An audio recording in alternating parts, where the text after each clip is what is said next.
In China, U.S. Secretary of State Mike Pompeo says the state-sponsored repression of all religions is intensifying. The Chinese Communist Party is now ordering religious organizations to obey CCP leadership and infuse communist dogma into their teachings and practice of their faith.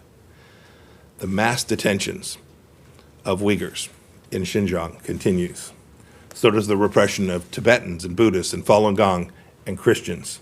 China has rejected criticism of its mass detainment of Uyghurs as interference in its domestic affairs, and says the vast network of detention centers in Xinjiang are used for vocational training. Wednesday's release of the State Department's 2019 Religious Freedom Report comes as the world watches massive protest against racism and police brutality throughout the United States. Asked about U.S. moral authority to judge other nations, Pompeo said the U.S. confronts injustice head-on, unlike in China. When something as tragic and as awful as what happened to George Floyd takes place, that the government responds.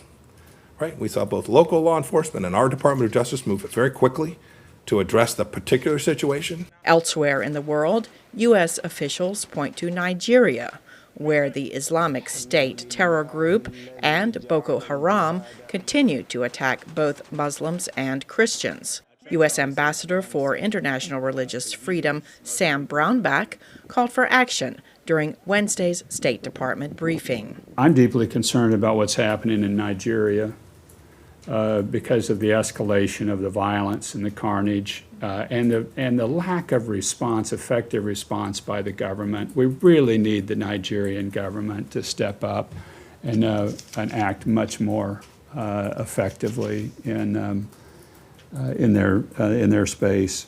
Brownback said majority Muslim Saudi Arabia also remains a country of particular concern, as it is still the only nation in the world without a single church.